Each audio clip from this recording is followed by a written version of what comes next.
पण आज मी तुम्हाला सगळ्यांना म्हणजे या इथून संपूर्ण महाराष्ट्रातल्या तमाम शिवसैनिकांना सांगतोय की 2014 साली ज्याप्रमाणे मोदींनी एक चाय पे चर्चा केली होती, तशी तुम्ही जिथे जिथे जाल, जिथे बसाल, चहाच्या टपरीवरती बसा, अगदी केस कापायला सलून मध्ये बसा, कुठल्याही रेस्टॉरंट मध्ये बसा, सावली बार सोडून कुठेही बसा.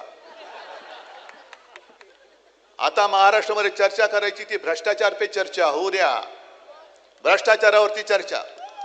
आणि जोपर्यंत हे भ्रष्टाचारी मंत्री काढले जात नाहीत तोपर्यंत आपलं आंदोलन थांबणार नाही, तोपर्यंत आंदोलन थांबणार नाही. मला देवेंद्र फडणवीसांची कीव येते. अरे 5वी बहुमत आहे, वरती तुमचे बाप जरी तिकडे बसलेत दिल्लीमध्ये, तरी सुद्धा तुमची हिंमत होत नाही भ्रष्टाचारानं काढायला. म्हणजे देवेंद्र फडणवीसांची जर का हालत पाहिली तर त्यांना म्हणजे स्वतः असं धरू की स्वतः काही भ्रष्टाचार केलेला नाही.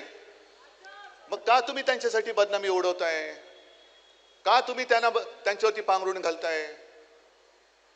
काय तुमच्याकडे एवढ्या बहुमतामध्ये ज्याप्रमाणे जगातला सगळ्यात मोठा पक्ष भाजपा, भ्रष्टाचारी जनता पक्ष, त्यांच्याकडे अध्यक्ष करायला माणूस नाहीये, तसंच तुम्हाला हे भ्रष्ट मंत्री काढून दुसरे मंत्री तुमच्याकडे घ्यायला काय माणूस नाहीये? कोणाचा दबाव आहे तुमच्यावरती? देवेंद्र फडणवीसांनी जाहीर करावा की हे त्यांना पटते का, हा भ्रष्टाचार त्यांना पटतोय काय? पटत असेल तर मग बघू, महाराष्ट्रातली जनता आहे आणि तुम्ही आहात, तुम्ही म्हणजे ते भ्रष्टाचारी.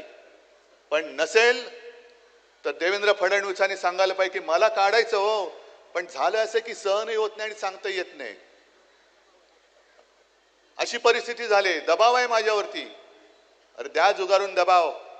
नाहीतरी तुम्ही मतांची चोरी केली त्याच्या विरुद्ध तिकडे दिल्लीमध्ये निवडणूक आयोगाच्या विरुद्ध मोर्चा निघतोच आहे.